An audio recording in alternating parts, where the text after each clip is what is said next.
The Lord be with you. A reading from the Holy Gospel according to John. Jesus said to his disciples, "Peace I leave with you, my peace I give to you. Not as the world gives do I give it to you. Do not let your hearts be troubled or afraid. You heard me tell you, I am going away and I will come back to you. If you love me, you would rejoice that I am going to the Father, for the Father is greater than I. And now I have told you this before it happened, so that when it happens, you may believe. I will no longer speak much with you, for the ruler of the world is coming. He has no power over me, but the world must know that I love the Father, and that I do just as the Father has commanded me." The Gospel of the Lord.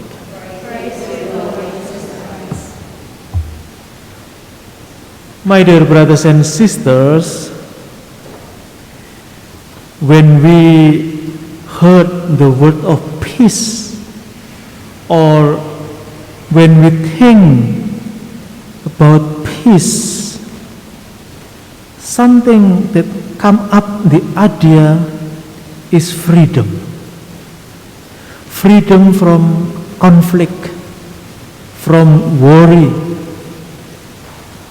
So whenever there is war, we immediately say there is no peace. It's correct. But Jesus today tells us the peace He gives is something different from worldly peace. And since it is Jesus who gives the peace, we know that it is something greater. So not just simply different, but greater than the peace that the world can give. The peace that Jesus is telling his disciple is about a peace that comes from trusting the Father. So the key word is trusting. Yesterday, I mentioned that trust is the foundation of love.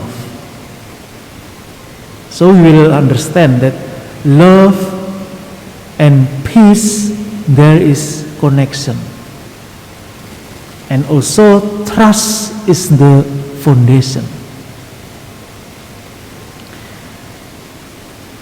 And this is also when Jesus say before he enter his passion, "Do not let your heart be troubled or afraid."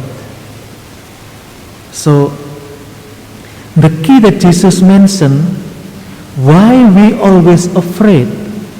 Because usually we concern much on the future, not now, not in the present time. We always concern about future, how our life tomorrow, next week, next month, next year. But we forget about now. Because just the now time, the present time, we can do anything, everything. Jesus gave us example when he showed us that peace does not depend on everything going right in our life, but rather it is rooted in trust in the Father's goodness and his desire for our ultimate happiness. So Jesus actually wants that us to experience peace. Experience peace in the midst of the trials, in the midst of difficult things, by trusting Him with ourselves and all that is dear to us, family, friends, etc. Saint Augustine, he described peace as the tranquility of order. And Saint Paul teaches us that peace, so we have to let the peace of Christ control our heart, not the things that happen surround us, but peace of Christ should be control our heart. The question is, how do we do this?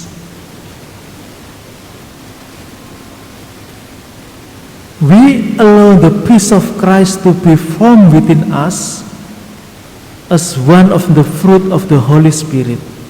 Is St. Paul according the fruit of Holy Spirit in the Galatians 5. Again, the question is how? How do we do this? First, by living the kingly mission to which we are called and through which lay people have the power to uproot the rule of sin within themselves and in the world by their self-denial and holiness of life. This is from our catechism. Again, the question is how? Because as we grow in union with Christ and conform ourselves to the will of the Father, we find order in our relationship with God and others and within ourselves. So, the order is to be the peace of God that surpasses all understanding will guard our heart and minds in Christ.